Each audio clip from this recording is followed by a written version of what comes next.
toutes et à tous, on se retrouve aujourd'hui pour une nouvelle vidéo et ça sera un update lecture de 3 de mes lectures qui datent un petit peu puisque je vous tourne cette vidéo après mes vacances et donc je vais essayer de rattraper un petit peu entre guillemets mon retard, il n'y a pas d'obligation mais bon, je vais avoir quelques updates de lecture d'avance je pense. Donc je vais vous parler de 3 de mes dernières lectures et c'est parti. On commence par Thor de Steffi Québec chez Something Else Édition. On fait ici la connaissance de Thor, un homme au physique un petit peu surprenant. Il est barbu, il est tatoué de partout comme on peut le voir sur la couverture. Il a les cheveux longs, un physique qui peut faire un petit peu peur. Il vient de se faire larguer par Roxy. Et Thor, il a du mal à s'en remettre. Il s'est rendu compte des erreurs qu'il avait faites, mais c'est trop tard et il a perdu Roxy. Lui qui joue un peu les gros durs se rend compte qu'il aurait mieux fait d'écouter les sentiments qu'il ressentait. Peut-être qu'il aurait mieux fait de les exprimer aussi. Et voilà, il est dans ce moment-là, dans ce passage-là, au moment où on fait sa connaissance. Pour prendre l'air, il part en moto, il part en balade moto et il fait une halte dans un hôtel et il va tomber sur Ruby avec qui il va passer la nuit. Ruby est la femme du propriétaire de l'hôtel. Elle semble relativement bien paumée au moment où ils font connaissance tous les deux. Et au petit matin, quand Thor s'en va, il se pose un petit peu des questions. Il rentre chez lui. Et quelques jours plus tard, il va retrouver Ruby sur le pas de sa porte, puisqu'il lui avait laissé sa carte de visite avec ses coordonnées au cas où. Je vais m'arrêter là pour le résumer. Malheureusement, ça l'a pas du tout fait avec moi. On a une couverture vraiment très, très sublime. Là-dessus, c'est vraiment magnifique. J'avais vraiment envie de me laisser emporter par cette histoire. J'avais vraiment envie de me laisser emporter par ce bonhomme qui est très énigmatique, très attirant malgré tout et qui nous fait nous poser beaucoup de questions. Mais pour moi, c'est trop de vulgarité dès le départ. Certes, on peut imaginer que c'est pour donner un peu le trait de caractère de Thor, et à petite dose, pour moi, ça l'aurait vraiment fait parce que ça collait vraiment au personnage. Mais là, il y en a trop. Et j'avais envie quand même de me dire que ça allait s'arranger. Et pour moi, ça ne s'améliore pas dans l'histoire. On a aussi pour moi beaucoup d'incohérences dans l'histoire. Thor réagit pour moi de manière réellement improbable. C'est mon avis, bien sûr. Mais voilà, plein de petites choses qui l'ont fait pour moi. Et le dernier point qui pour moi a gêné ma lecture, c'est qu'on passe de Roxy à Ruby. Il y a quand même beaucoup de prénoms, je pense, qui existent.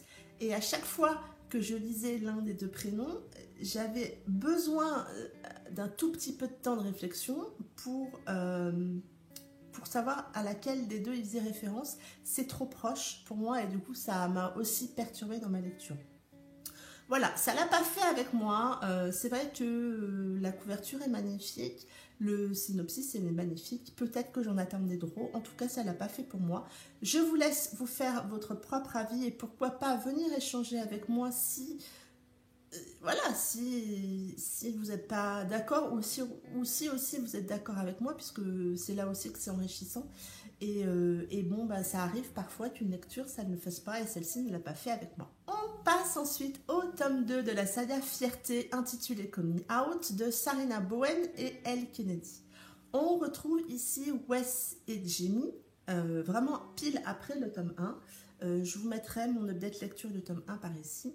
Ou par là, je ne sais plus, ça doit être par ici. Voilà.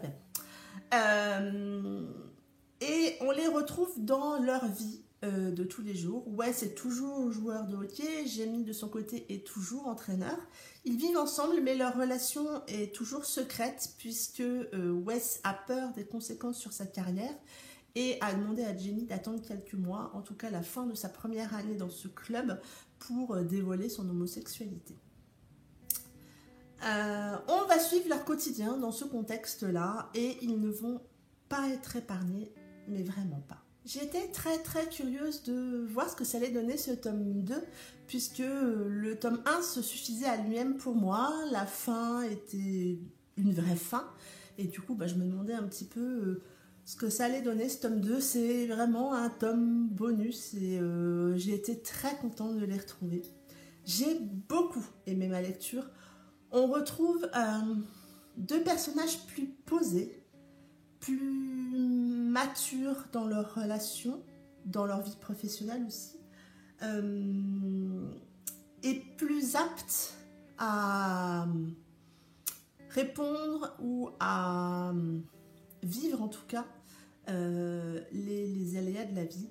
Et ils vont être face à des épreuves de la vie. C'est assez prenant comme sensation. Ils ont un truc qui leur arrive et qui m'a vraiment pris les tripes. Ça a beaucoup résonné en moi, surtout un passage où l'un des deux se sent assisté de l'autre. C'est quelque chose que j'ai vécu personnellement après mon accident avec mon mari. Et les mots utilisés par les auteurs sont des mots qui ont résonné en moi et dans mon passé, et dans mon vécu. Et ça fait que c'est plus réel, plus réaliste, parce que justement, c'est vraiment ce qu'on ressent quand on vit ce genre de choses. J'ai beaucoup aimé leur relation à tous les deux dans ces épreuves. Ils réagissent tous les deux de manière différente par rapport au contexte et j'ai trouvé ça très bien.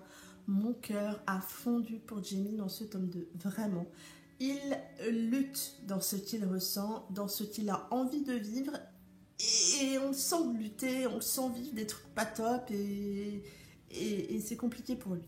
Voilà, pour moi ce tome 2 apporte une chouette suite remplie de sentiments qui font que on s'attache encore plus aux deux personnages. Alors pour moi j'étais déjà attachée à eux après le tome 1, mais là on s'attache encore plus. Et j'ai eu un petit coup de cœur pour Blake dans ce tome 2. Blake qui est un coéquipier de Wes. C'est un personnage caustique, entier, mais il est prévenant aussi et très présent dans les coups durs pour Wes et Jenny. Et il n'est pas dupe. Il le fait joliment savoir et voilà, je trouve ça bien. J'ai beaucoup rigolé à certains passages où il parle et en particulier avec sa phobie des moutons. J'ai vraiment beaucoup rigolé. Apparemment, il y aurait un spin-off sur lui et la sœur de Wes. À voir si ça sera traduit, mais bon. En tout cas, j'ai mis une note de 17/20 à ce tome 2 et je ne peux que vous encourager à lire cette duologie MM qui est bourrée de bons sentiments. On passe ensuite à La mélancolie du kangourou de Laure Manel chez Michel Lafon.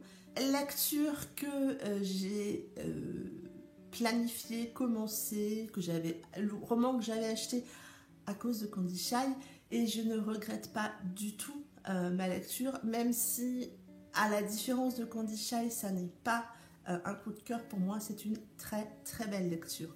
On fait la connaissance de Antoine et Raphaël qui sont un couple à qui tout réussit. Ils décident de faire un enfant et ça arrive finalement assez facilement, peut-être plus facilement que ce que Antoine imaginait. Mais un drame va arriver le jour de la naissance de leur fille. En effet, Raphaël va décéder en donnant naissance à leur enfant. Et ça plonge Antoine dans une tristesse très profonde, bien évidemment. Il va vivre ce deuil de manière très très compliquée, dans le rejet de sa fille dans un premier temps. Alors pas un fort rejet, mais voilà, il s'y intéresse pas plus que ça. Sa mère va venir l'épauler les premières semaines, mais quand Antoine décide de reprendre le boulot, en imaginant que ça va l'aider dans son deuil, ça va l'aider à aller mieux, il décide de trouver une nounou, jeune fille au père, qui va pour s'occuper de sa fille. Et donc c'est Rose qui va rentrer dans leur vie à Antoine et sa fille pour s'occuper d'elle au quotidien. Et je vais m'arrêter là pour le résumer.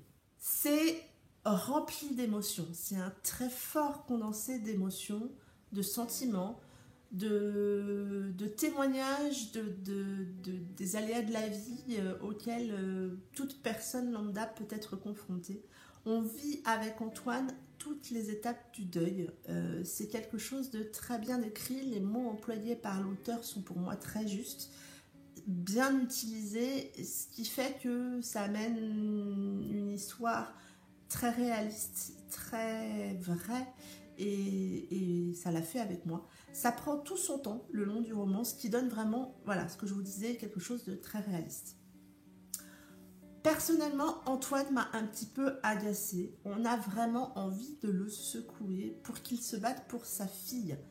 Même si c'est dur de perdre l'amour de sa vie, surtout dans ces conditions-là, je pense encore plus. Parce que je pense qu'on ressent malgré tout une certaine... on prend l'enfant pour coupable, alors que c'est pas ça. Mais je trouve qu'à un moment, il se laisse trop aller. Et il y a ce bout de chou qui est là, ce bout de chou qui, lui, n'a rien demandé. Ce bout de chou qui commence sa vie en ayant perdu sa maman. Et il n'y a pas de raison qu'elle perde aussi son papa, qu'il ne s'en occupe pas. Et à ce moment-là, j'ai vraiment eu envie de le secouer et de lui dire, mon gars, bouge tes fesses, quoi. Même si je comprends la douleur qu'il ressent, un bébé, ça représente la vie, ça aide à avancer, et voilà, quoi. Rose amène beaucoup de lumière, je trouve, dans ce roman.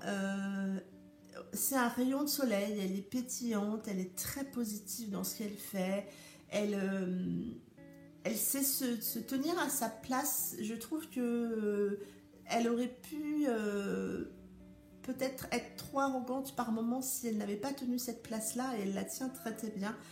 C'est une très très belle histoire de reconstruction, d'espoir, de vie, tout simplement. C'était le premier roman de Laure Manel que je lis. Pourtant, le titre en soi ne m'attire pas plus que ça, la couverture non plus, mais elle a une très très jolie plume, des histoires, enfin en tout cas pour celle-ci, une histoire bien écrite, bien ficelée, bien réaliste, remplie de sentiments, d'émotions très fortes. Ça l'a vraiment fait avec moi. Je lui ai mis la très belle note de 18/20. Ça en est tout pour cette vidéo, j'espère qu'elle vous aura plu et je vous remercie de l'avoir regardé jusque-là. Si vous avez lu un de ces 3 romans, n'hésitez pas à venir en papoter avec moi. En attendant, je vous souhaite de très très belles lectures, une très bonne semaine, et je vous dis à très bientôt pour une prochaine vidéo. Bye bye!